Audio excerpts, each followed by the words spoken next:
আশা করি খুব ভালো আছো। আমিও খুব ভালো আছি। নিয়ে আসছি তোমাদের জন্য নিউ একটা ব্লগ। তো আজকে হচ্ছে আমার কাকি শাশুড়ি বাড়িতে হচ্ছে খাওয়া দাওয়া নিমন্ত্রণ করছে কালকে, তা আজকে যাব।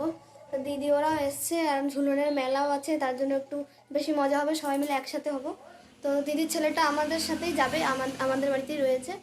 তো এই যে দিদির ছেলেটা, আর দিদি আর জামাইবাবু আগে আগেই চলে গেছে কাকিদের বাড়িতে।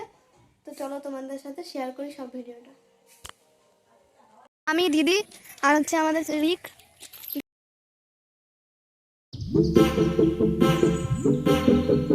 তো কাকিদের বাড়ি চলে এসেছি। তো এটা হচ্ছে কাকিদের বাড়ি।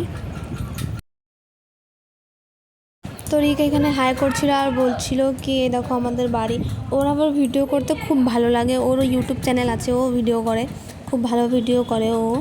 তো দেখো কিভাবে ও খুব মজা পায় ভিডিও করতে। তো এখানে সবাই মিলে কাজ করছিল, তো আমাদের আসতে একটু দেরি হয়ে গেছে।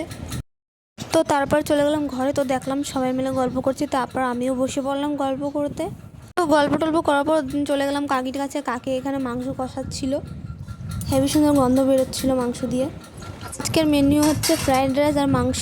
তো ফ্রায়েড রাইসটা আগেই হয়ে গেছিলো, তো সবাইকে এখানে খেতে দিয়ে দিচ্ছিল।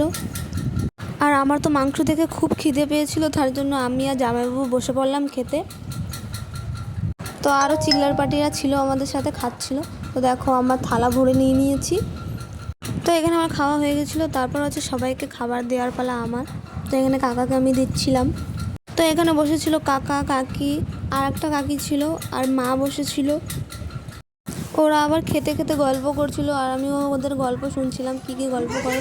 দেখো কীভাবে বসেছিলাম আমি। তারপর খাওয়া দাওয়া হয়ে গেছে, তারপর সবাই মিলে আবার গল্প করতে বসে পড়লাম। তো সন্ধ্যা হয়ে গেছিলো, এবার চলে যাচ্ছিলাম বাড়ি। তো সবাই মিলে ছাড়তে এসেছিলো বাইরে। তো ভিডিওটা এখানেই শেষ করছি। ভিডিওটা ভালো লাগলে like comment share and subscribe অবশ্যই করো।